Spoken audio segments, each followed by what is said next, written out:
Merci.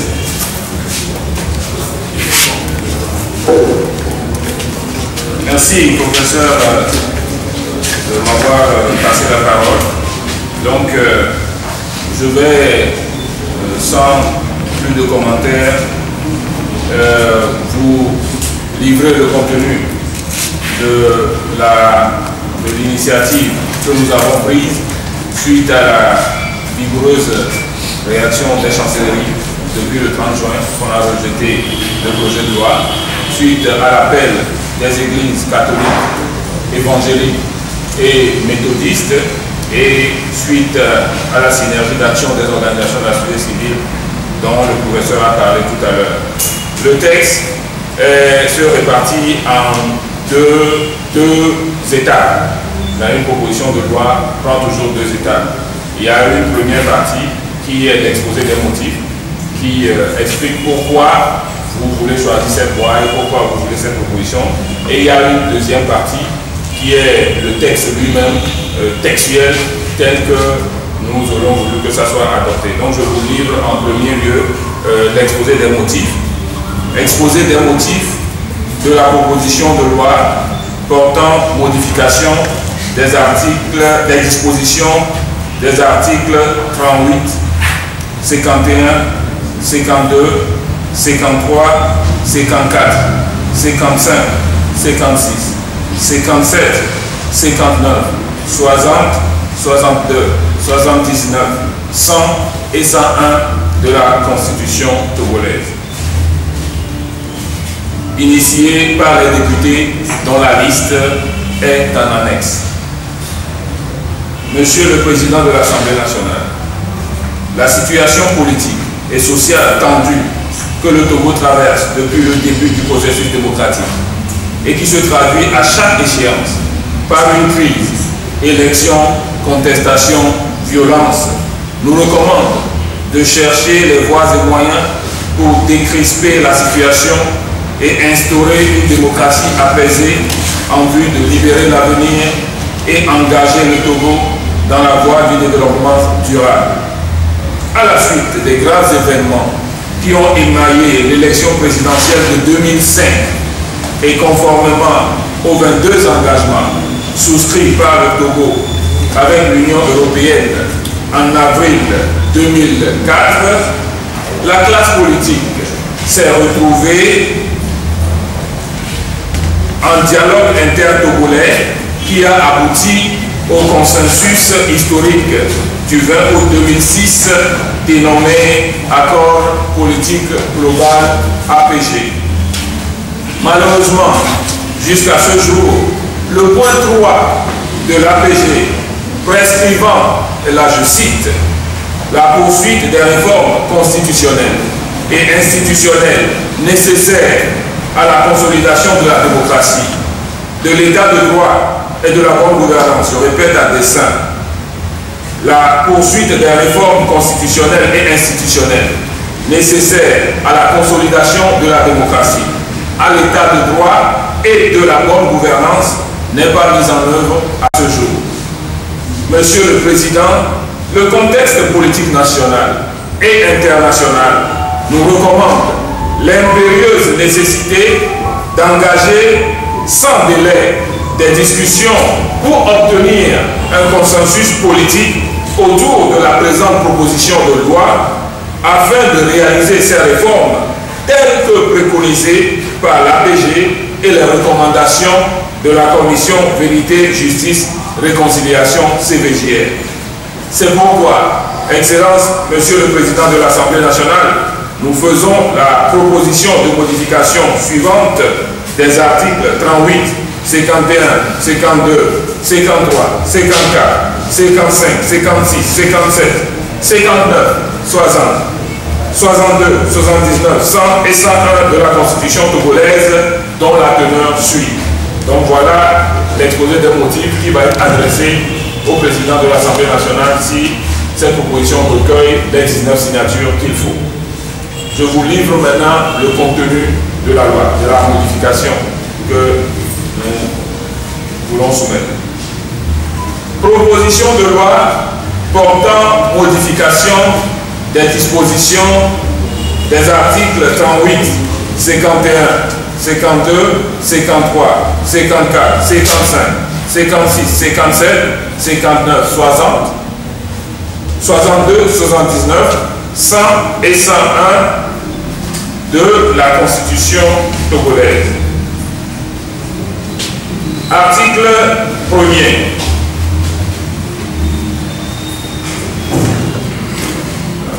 Article 1er.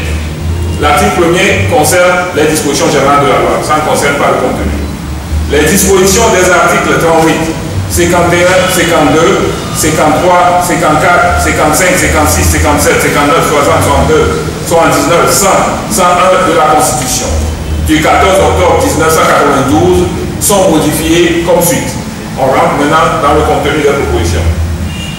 Nous avons commencé par un article qui est l'article 38. Et cet article est pris à dessein. Cet article n'était pas dans le projet du gouvernement. C'est nous qui l'avons introduit. L'article 38, le libellé qu'il y a dans la Constitution est celui-ci. Il est reconnu aux citoyens, au pluriel, et aux collectivités territoriales, au pluriel, le droit à une redistribution équitable des richesses nationales par l'État. C'est ce que la Constitution dit. Nous avons ajouté maintenant à cet article, à cet alinéa qui existe, un second alinéa qui est libellé comme suit. Une charte nationale pour la bonne gouvernance des ressources publiques du pays fixe les modalités d'application de cette redistribution équitable. L'article était énoncé que ça doit être redistribué entre tous les Togolais, mais il n'y a aucune forme d'application. Nous voulons que la Constitution dise la manière d'appliquer pour que désormais nos richesses soient rétablies de manière équitable. C'est pour ça que nous avons ajouté cet alinéa. Article 51, nouveau. Cet article 51 était déjà dans la proposition, dans le projet du gouvernement. Donc nous l'avons ramené. Le pouvoir législatif délégué par le peuple est exercé par une assemblée unique appelée Assemblée nationale. Ses membres portent le titre de député. Si vous remarquez, l'ancien article dit que les députés et les sénats, deux chambres, nous avons ramené ça à une chambre unique, l'Assemblée nationale. Article 52. Donc ça suit la modification, c'est la modification du 51 qui agit sur le 52. Les députés sont élus au suffrage universel direct et secret pour 5 ans. Ils sont rééligibles. Chaque député est le représentant de la nation tout entière. Tout mandat impératif est nul.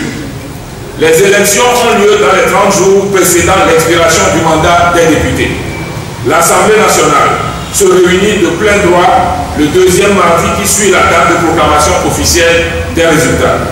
Tout membre des forces armées ou de sécurité publique qui désire être candidat aux fonctions de député doit au préalable donner sa démission des forces armées ou de sécurité publique. Dans ce cas, l'intéressé pourra prétendre au bénéfice des droits acquis conformément au statut de son corps.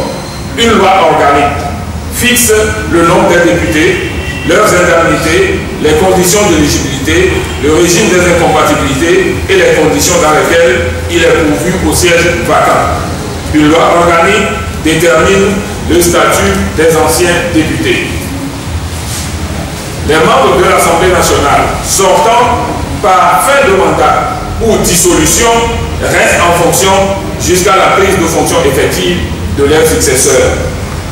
Le Sénat est supprimé. Donc, quand on a repris cet article, tout ce qui concernait, c'est le même article qui définissait le Sénat et l'Assemblée nationale. Comme c'est deux chambres, tout ce qui concerne le Sénat, on l'a évacué dedans, en gardant ce qui concerne l'Assemblée nationale. Article 53 nouveau. Ça aussi, c'est une incidence de l'article 51. Les députés jouissent de l'immunité parlementaire. Aucun député ne peut être poursuivi, recherché, arrêté, détenu ou jugé à l'occasion des opinions ou des votes émis par lui dans l'exercice de ses fonctions, même après l'expiration de son mandat. Sauf le cas de flagrant délit, les députés ne peuvent être arrêtés ni poursuivis pour crimes et délits qu'après la levée par l'Assemblée nationale de leur immunité parlementaire.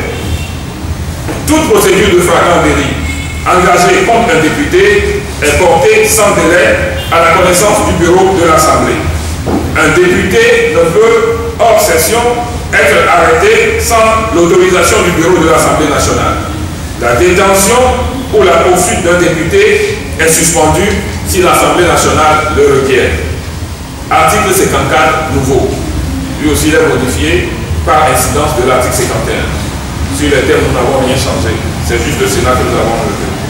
L'Assemblée nationale est dirigée par un président assisté d'un bureau. Ils sont élus pour la durée de la législature dans les conditions fixées par le règlement intérieur de l'Assemblée nationale. En cas de vacance de la présidence de l'Assemblée nationale, par décès, démission ou toute autre cause, l'Assemblée nationale élit un nouveau président dans les 15 jours qui suivent la vacance. Si elle est en session, dans le cas contraire, elle se réunit de plein droit dans les conditions fixées par son règlement intérieur. Il est pourvu au remplacement des autres membres du bureau conformément aux dispositions du règlement intérieur de l'Assemblée nationale. Une loi organique détermine le statut des anciens présidents de l'Assemblée nationale, notamment en ce qui concerne leur rémunération et leur sécurité. Article 55 nouveau. L'Assemblée nationale se réunit de plein droit en 2 sessions ordinaires par an. La première session s'ouvre le 1er mardi d'avril. La seconde session s'ouvre le 1er mardi d'octobre. Chacune des sessions dure 3 mois.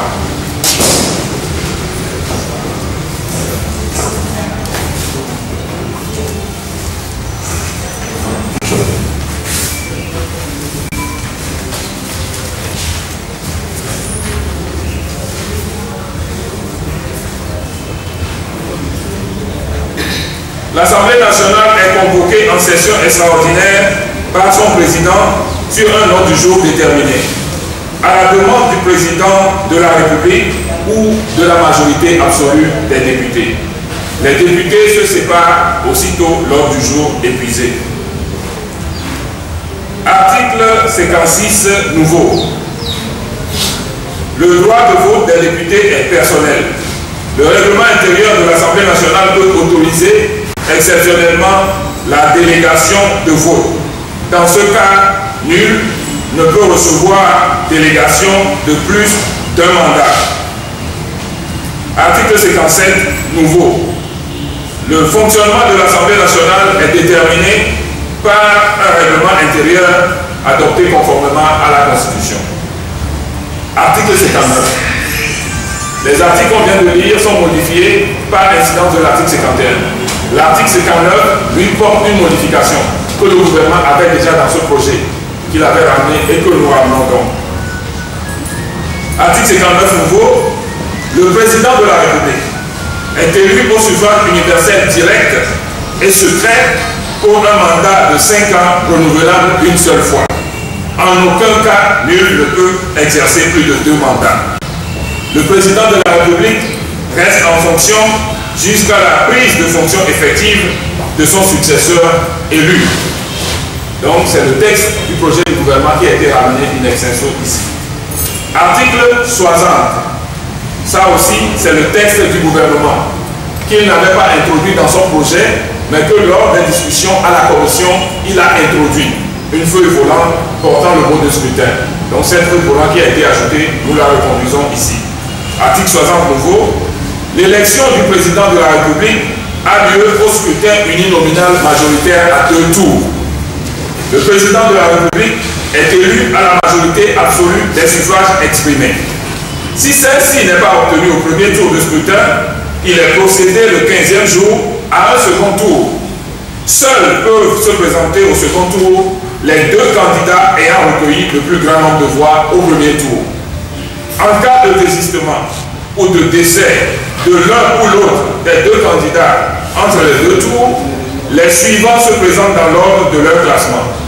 Au second tour est déclaré élu le candidat qui a obtenu le plus grand nombre de voix. Donc c'est la proposition du gouvernement de juin que nous avons réintroduit dans notre texte. Article 62, nouveau, ça aussi dans le projet du gouvernement. Nul ne peut être candidat aux fonctions de président de la République s'il n'est de nationalité togolaise de naissance, n'est âgé de 35 ans révolus à la date du dépôt de la candidature, ne jouit de ses droits civils et politiques, ne présente un état général de bien-être physique et mental dûment constaté par 3 médecins assermentés désignés par la Cour constitutionnelle, ne réside sur le territoire national depuis 12 mois. Donc voilà l'article 62, oui, c'est le 62 concernant les conditions d'éligibilité. L'article 79, nouveau, concernant les prérogatives du Premier ministre. Ça aussi, c'est du projet du gouvernement que nous avons pris ça, nous avons ramené ça. Le Premier ministre assure l'exécution des lois. Sous réserve des dispositions de l'article 70, le Premier ministre nomme aux emplois civils et militaires. Une loi organique détermine les domaines et les conditions dans lesquelles il nomme à ses emplois. Il peut déléguer certains de ses pouvoirs à ses ministres. Article 100. Cet article concerne la Cour constitutionnelle.